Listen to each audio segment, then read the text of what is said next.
Президент Садыр Жапаров бүгүн Нью-Йорк шаарына Бириккен Улуттар Уюмунун башкы ассамблеясынын 78-сессиясынын жогорку деңгээлдеги жумалыгынын иш-чараларына катышуу үчүн келди. Сапарын алкагында мамлекет башчы Бириккен Улуттар Уюмунун саммитине катышат, Бириккен Улуттар Уюмунун башкы ассамблеясынын жалпы дебаттарында сөз сүйлөйт. Ошондой эле Борбор Азия мамлекеттеринин башчылары жана Америка Кошмо Штаттарынын президенти Джо Байдендин биринчи саммитине катышат. Мындан тышкары Садыр Жапаров Бириккен Улуттар Уюмунун башкы катчысы Антонио Гутерриш менен Бириккен Улуттар Уюмунун башкы ассамблеясынын алкагында чет мамлекеттердин жана эл аралык финансы институттарынын башчылары менен бир катар жолугушууларды өткөрөт. Ошондой эле президент АКШнын бир катар ири компанияларынын өкүлдөрү менен Кыргыз-Америка бизнес форумунда сөз сүйлөйт.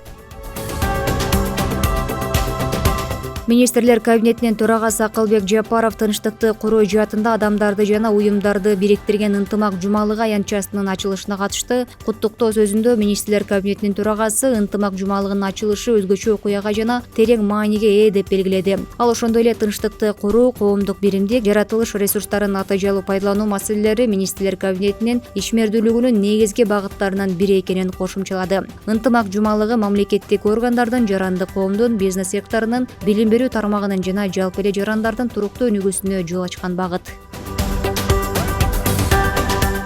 Жогорку кеңештин тармактык комитетинде Кыргызстанда советтик репрессиянын курмандыктарын актоо боюнча мыйзам долбоору биринчи окуудан өттү. Долбоордун авторлорунун бири депутат Жанарбек Акаев мыйзам кабыл алынса, советтик репрессиянын курмандыктарын актоо үчүн атайын комиссия түзүлө турганын айтты. Кыргызстанда советтик репрессиянын курмандыктарын актоо боюнча мыйзам долбоору 1918-1953 жылдары саясий жана диний ишеними, социалдык, улуттук жана башка белгилери боюнча куугунтукка алынгандарды реабилитациялоо кылуу үчүн жазылган. Долбоорду жогорку кеңештин 4 депутаты Жанарбек Акаев, Нурланбек Шакеев, Чолпон Султанбекова жана Мирлан Самый-Кожо даярдаган.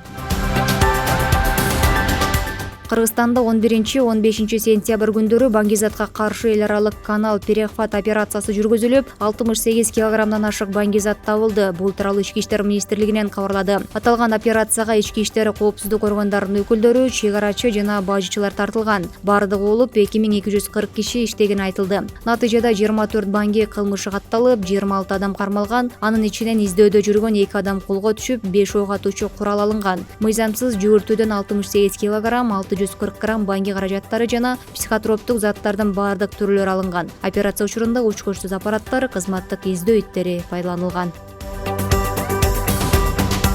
Нарын облусуна караштуу Жумгал районунун Кең суу айылына электр жарыгы киргизилүүдө. Бул тууралуу президенттин облустагы өкүлчүлүгүнөн кабарлады. Маалыматка ылайык, өлкө башчынын тапшырмасынын негизинде президенттин кеңешчиси Болот Ибрагимовдун жардамы менен 1 миллион 400 миң сомго 90 даана электр мамучасы сатып алынып, жерине жеткирилип берилген. Учурда орнотуу иштери жүрүп жатат. Мындан сырткары Нарын облусунун Теңир Тоо өнүктүрүү фондунан 6 миллион сом бөлүнүп, кошумча жабдууларды алуу каралууда. Бул каражатка Чакан айыл электр энергиясы менен толук камсыз болоору күтүлүүдө. Буга чейин Кең суу айылында электр жарыгы болгон эмес.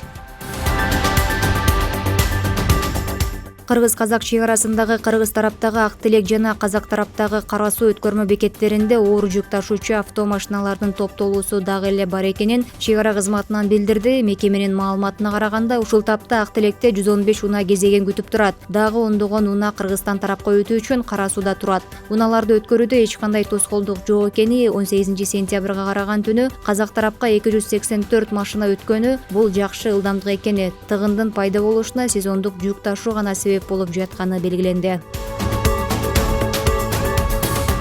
Бүгүндөн баштап Кыргызстанда кызамыкка каршы эмдөө кампаниясы старт алды жана ал 29 сентябрга чейин уланат. Бул тууралуу кабар агенттигинде өткөн маалымат жыйынында саламаттык сактоо министрлигинин өкүлү Зинат Бейшебаева билдирди. Анын айтымында бүгүнкү күндө кызамык менен ооруп калгандардын саны өлкө боюнча 2018 учурга жетти. Алардын көпчүлүгү балдар. Кызамык жана кызылчыга каршы кошумча иммунизациялоо боюнча өнөктүк вирустун жайылуусун алдын алат. Эмдөө 9 айдан баштап 7 жашка чейинки балдар арасында кызамык кызылча вакцинасы менен жасалат. Кызамык кызылча вакцинасы менен иммунизациялоо Бишкек Ош шаарларынын Ош жана Чүй облустарынын аймагында жүргүзүлөт.